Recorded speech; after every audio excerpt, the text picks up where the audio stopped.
Hey everybody, it's Casual Boops coming at you with another video, and today I'm going to be guiding you through the Return of the Waffentrager event, which is going on right now. If you're watching this when it's released or whatever, for like a week or two weeks afterwards or so. Anyways, I know if you play around with it a little bit, you'll probably figure all this stuff out on your own. But there are tips and tricks, and there's a learning curve here, and so my goal here with this video is to try to expedite that for you so that you can understand the best way to do things and the most efficient way to do things right from the get-go, and so you don't need to waste a bunch of time, basically. So some of the stuff I'm not gonna spend time like watching this video with you on this video, but a lot this on this article, like World of Tanks has on the webpage, there is an article about this. And some of the information that I'm going to tell you is from the article. But I'm not going to just, obviously you can watch this and you can read this whole big, oh my god, long article, or I can just explain it to you. So that's what we're going to do. Basically, so the things I'm going to do here is I'm going to give you like a breakdown of like the gameplay basics. What are we doing? Why does this matter? I'm going to talk about the queue, the game queue. We're going to talk about the Harriers, we're going to talk about the Waffle, and then we're going to talk about the rewards and the monetization. So first of all, the gameplay basics. Like, what is this event? It's a 1 versus 7, and you are playing as either one of the 3 Harriers, and the options for the Harriers are basically what is a 140, an object 140, or an object, a Patton, or a bat chat. And these are the Harriers. Each of them has some standard stuff, like they can pick up the plasma and so on, and they have unlimited ammo, and they all have little speed boosts. That's something that they all have. And then the resistor, the 140, has a less accurate but more damaging gun power up that you can use for a short period of time. Then it has a cooldown. All of these have like the charge has a cooldown, the speed boost I should say. The Thunderbolt has like a siege mode where it goes slower but then it also shoots a lot faster. And then the Bat Chat has a little invulnerability dome thingamajigger, so that it basically makes it invulnerable. And so those are the Harriers. There's 7 of those on a team, and then there's against 1 Waffentrager, which looks like this. And I'll get into the specifics of that basically later. But it's 1 versus 7, and you're running around on one of 3. I think it's I keep bouncing around the various different the various different parts of this article. But I think there's 3 maps, 3 that I've seen. Yes, 3 maps, and they're modifications of the maps that you've probably already played before: Murovanka, Siegfried Line, and Steppes. And in my opinion, the modified maps are actually better than the original ones, because there's a lot more undulations, and there's a lot more hills and obstructions of view, and it's a lot less. It's not as easy to see a lot of the map, like on Steppes. In the middle of the Steppes, you can see like half the map. Not the case in this particular map. It's different. So you're playing around on one of these 3 maps, and the idea is, as the Harriers, you are going to try to okay, so you've got the Waffentrager running around the various different parts of the map, and he has little he has helpers, sentinels or whatever, which is Tiger 1s, E75s, and E100s, and they spawn in different clumps of the map. And with your the idea here is to go and destroy the sentinels, and they do shoot back, so you got to be aware of that. You destroy the sentinels, and when the last one in a group dies, it drops what's called plasma. And the plasma, you can hover near it or stay near it, and it after a little bit of time, you will pick it up. And then the idea is to deliver that plasma to one of the 2 little generators. There's 2 little spots that are generators that are going to pop up. You'll see them on the map. Once you've got plasma, you go to one or the other, and ideally, the one that's furthest away from the Waffentrager, because it'll spank you. And then you sit there, and there's a little cap circle. You'll see it, and that's where you're loading this plasma on the generator, and it's like a cap circle. And if there's more of you, it'll go faster. And then for a short period of time after you load up the generator, the Waffentrager's shields will be down. And so you can take some time to shoot the Waffentrager during that time, or you can just ignore it and go and kill the next clump of sentinels and do that. And once you do that 4 times, then the Waffentrager's shield is down 100% of the time. So while the shield is up, normally you would like for instance the M48's gun normally does like 360 damage.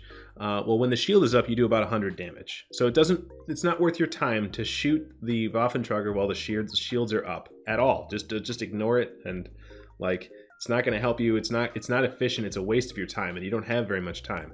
So the idea is to go and drop the shields while delivering the plasma, and the plasma also gives you guys some health. It gives your team some health, and then I think while you're carrying the plasma, you will do more damage to the Waffentrager, but this isn't quite such a big a deal. I wouldn't focus on trying to do damage to the Waffentrager while you have the plasma. I would run it to the generators. You do that 4 times, then he doesn't have a shield at all, and you've also bought yourself some more time.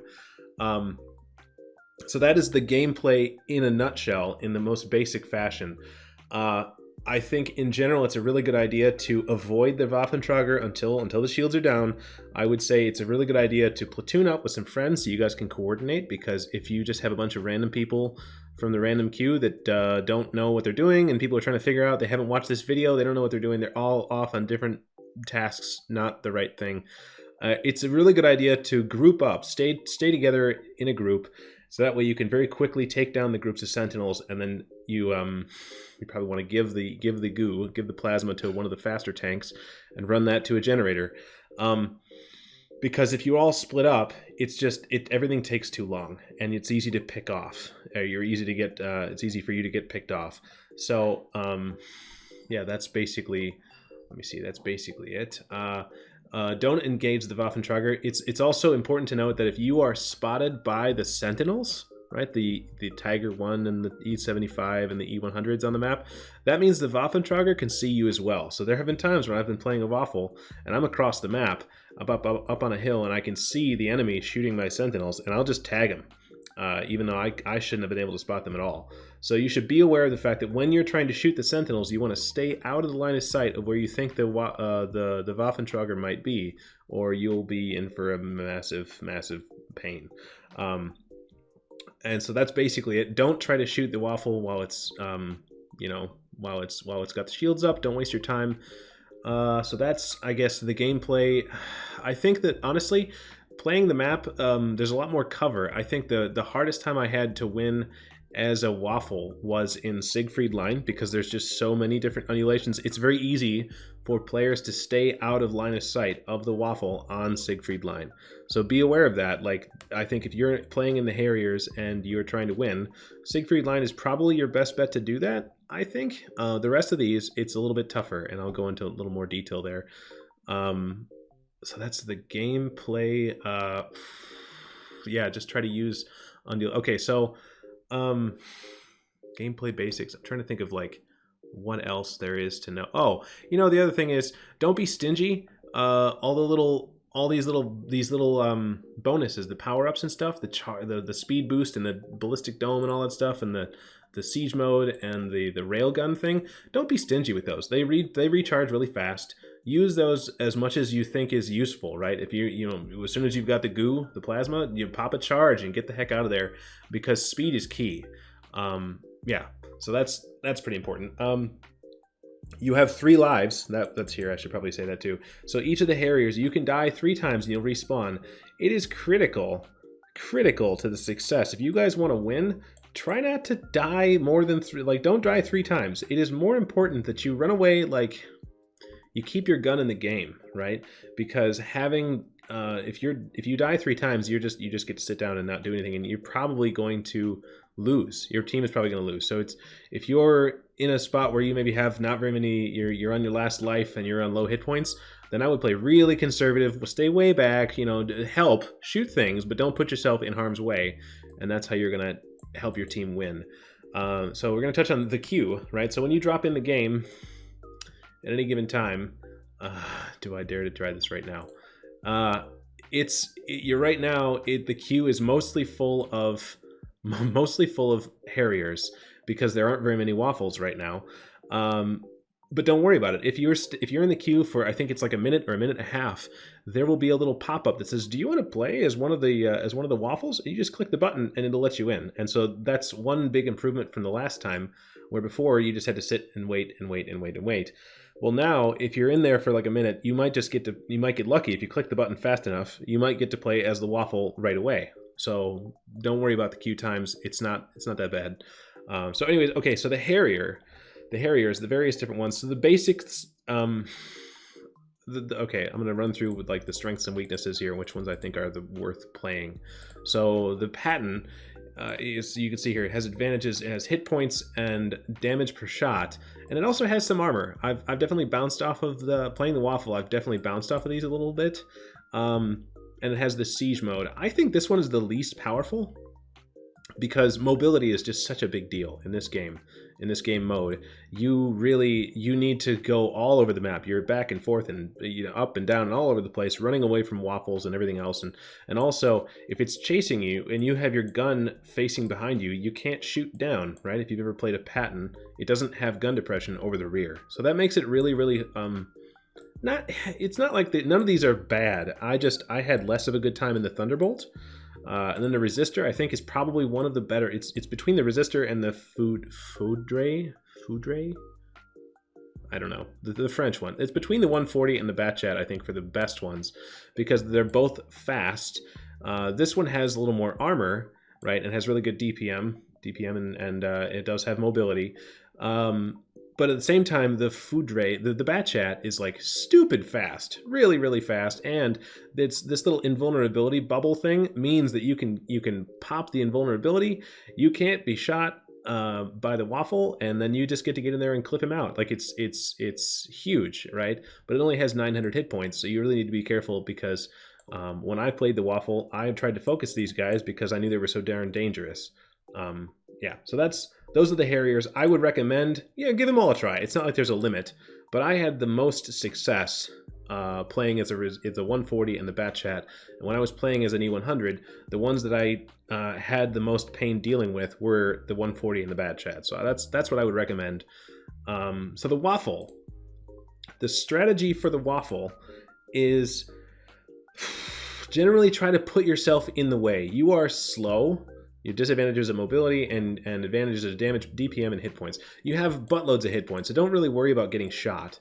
But at the same time, you are very slow. And so what you want to do is look at the mini-map and decide and see where the enemy is and figure out where they need to go, right? If they're going to head to your next batch of sentinels, then try to put yourself between those sentinels and the enemies, right? So they have to deal with you.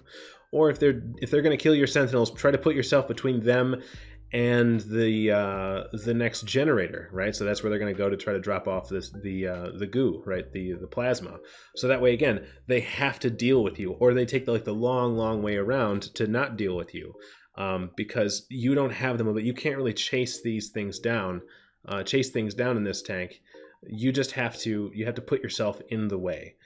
So that's just generally, and then also I try to stay up on ridges, stay up high generally, so you can see a lot of the map, because you can shoot all the way across the map basically, but you can't do that if you're in a hill. If you're under in a valley and you can't see things, then you can't shoot things, right?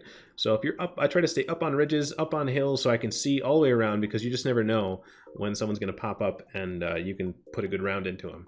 But anyways, this thing, the Waffle, also has a 4-round clip. I think it's got a 4-round clip, and it does 750 alpha. So it doesn't one-shot things, but it'll 2-shot most things, which is a big deal. And there's some time between rounds, so it's 3 seconds intra-clip. But it hits really hard. You don't want to be hit by this thing if you can help it. Excuse me. And it also has the abilities that it has. It has an EMP arrow. You can see what it does here. And that's instantaneous. There's no shell velocity. It's instant. And that basically just stuns the thing. So if I'm a Waffle, what I like to do is I would like to, I'll stun a thing with the EMP arrow. That way it'll slow down, and I'll shoot it once, and then I'll shoot it again, because it can't get away as quickly, and it also means that it's slower, so it's easier for me to hit the shots and take the tank out. There's also the EMP burst. If they're trying to flank you and trying to get all get all, you know, get in close. The Harriers are trying to pick you apart and stay away from the gun, and they're, you know, they are more mobile, so it's going to be a lot easier for them to like flank around and keep a building between you and them. I like to just pop this and get as close as I can, because even if you're not facing them, if they're close to you, they'll be stunned, and if they're really close, they'll get damaged. So I'll pop this, stun them, and then I'll slow them down enough that I can catch people. So you also, if you're playing as a Harrier, don't get too close, because these guys, the EMP blast will pop you. It does have a teleportation thing. So what this means is there's a cooldown. It's like 180 seconds between the cooldown, between how often you get to do this. But and it does take 10 seconds, and you also can't do it while the shields are up. So at the end of the game, if the enemy team has gotten like 4 plasmas in, and your shields are gone, you can't teleport anymore. And you know, if they put a plasma down and you know, destroy a generator and overload the generator and stuff, there's that like minute or two where you don't have a shield. I think it's a minute. You don't have a shield, you can't teleport during that time either. So it only works when you have a shield, and there's like a 10-second cooldown. You'll press the button and you can't do anything, you can't shoot anything, you can't move while it's just basically charging, and then you'll move.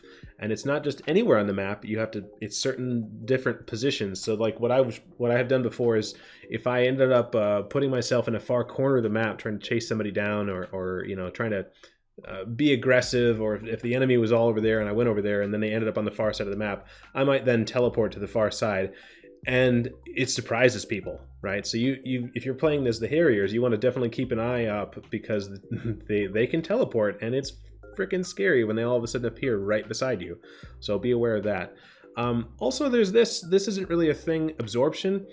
It's not a big deal, like not something you need to pay attention to, but if you're a Harrier and you have plasma and you die, you drop the plasma, right? Or if you destroy the last sentinel in a group and then everybody dies, the plasma just sits there. So the Waffle can pick that up. And if the Waffle picks that up, it takes, I don't know, like 25 seconds? It takes kind of a long time. But if it does that, it's like 3,000 hit points that the Waffle gains back.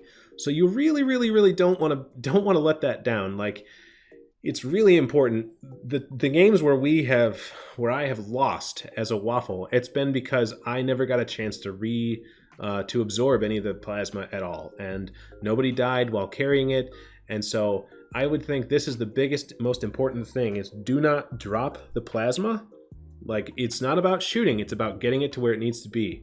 And also, like, if you think you're gonna die and you're the only one, like, don't give the Waffle an opportunity to pick up plasma, right? There have been times where there was like one sentinel in a group left and he was a one-shot, but I knew that I was going to die soon. So I intentionally did not shoot the sentinel, because Krieger can't, you know, the Waffle can't shoot their own sentinels. It doesn't do anything for him.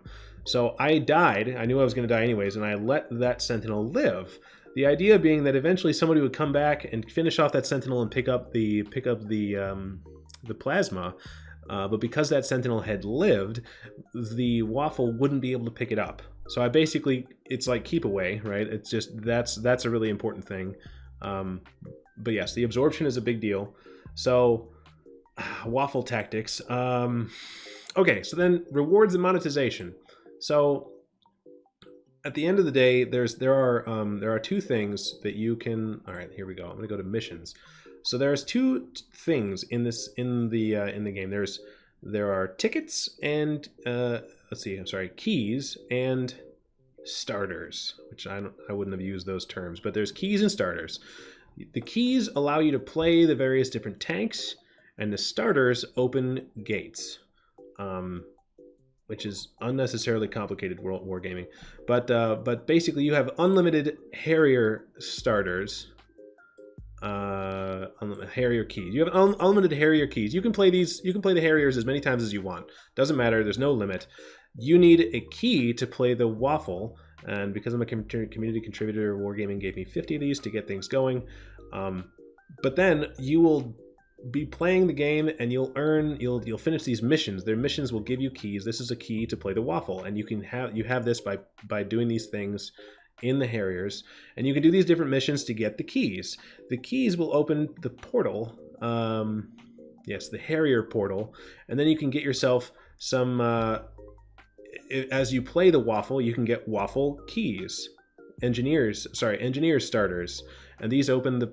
This is very confusing. Like the terminology, I really don't like. But basically, there are. Where is it here? I'm sorry. There's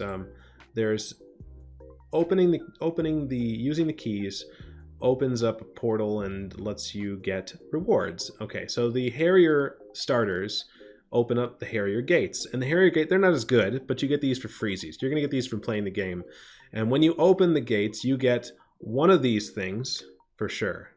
You'll definitely also get a collection item, and I'll talk about that in a second. And you may get an engineer starter, which is basically lets you open the engineer gate. When you open the engineer gate, you'll get one of these things for sure,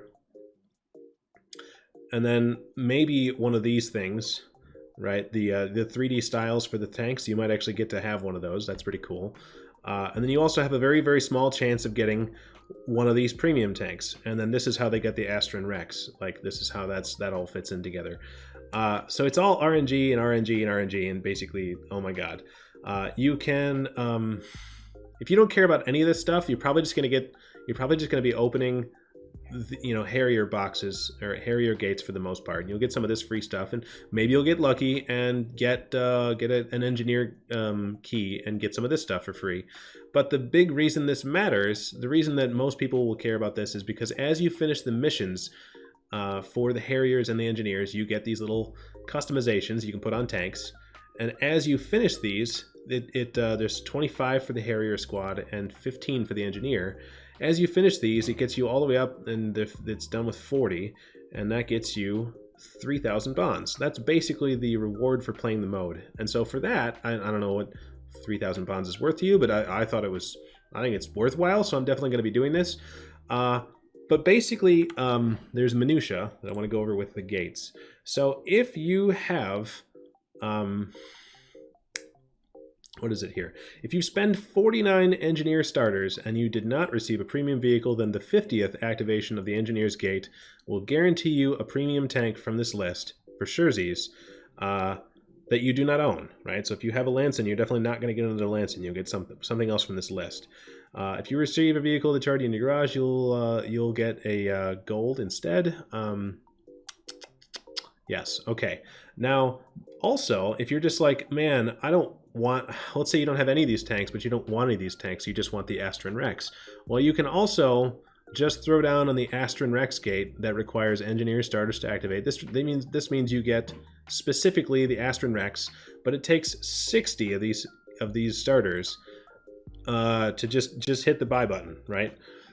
And so the only way to get this amount of engineer starters is to buy them. This is the whole thing. Like, excuse me, you could I think get like 13. If you got very lucky, you could probably get like 13 of these, of the engineer starters, and roll the dice. But the only way to make sure that you're definitely going to get the tank is to buy one of the packages for, I don't know, some amount of money. And this, I think this is like 45 bucks, and it gets you 50 of them. So this $45 doesn't even get you the number of starters that you would need to definitely get the Astron. It gets you 50 starters, which would definitely get you a tank, one of these, but not necessarily the Astron, unless you already have all of these, right? And by the way, I would say that the ML 1951 it's kind of rare. The only time you could ever get that was by playing Frontline back in like season 2? Was it season... whatever, there was like 3 years where they did this. The first year you got the AE Phase 1. I think the second one was the ML 1951, and it hasn't been available ever since then. This is the only other time that the ML 1951 has ever been available. And to be honest with you, it's basically the same as an ML1. It's just a premium version of an ML1. There might be slight differences, but it's basically the same. So you can gamble by playing the game mode a whole bunch and get about 12. If you work your butt off, you can get maybe 12 keys and gamble. Or you can spend $45 and get 50 starters and gamble, and maybe you'll get an Astron that way. Or you can spend 45 bucks and then probably also buy another bundle. Yeah, you need to buy the large and the medium bundle to get your 60 starters to definitely guarantee yourself a tank. This is stupid. Please do not do this. So that's how they're doing this. I will say this. Just like everything else, I've said this before and a few times, the last year when they did this was the T77, and just like clockwork, 6 months after this event, they sold the T77 straight up for money in the shop. And they did the same thing over the holiday boxes. The GSOR and the Bisante were in the holiday boxes, and then 6 months later, in June and July, those two tanks were for sale in the premium shop for money. So this right now, the Astron Rex is only available right now by when this overpriced method of buying the keys and gambling and blah, blah, blah, blah. But if you want the tank and you don't want to dick around with all this gambling, just wait 6 months. I guarantee you in probably March, right? Because it's March or April, they will put the Astron Rex on sale in the premium shop. You can mark your calendars, remind me when it happens.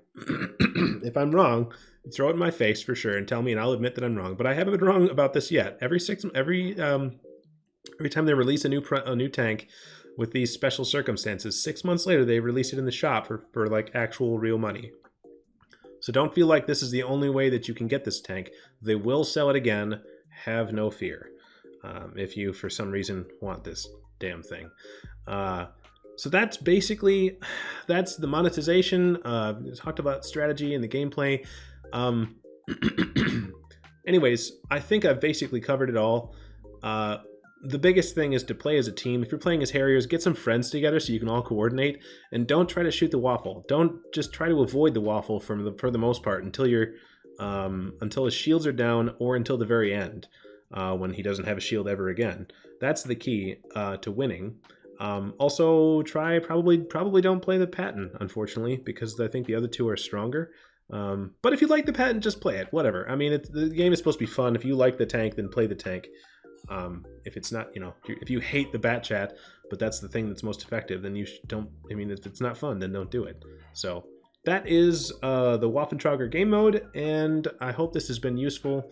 Let me know if I missed something or if there's anything else that you're still confused by. I would love to help out. I probably forgot something.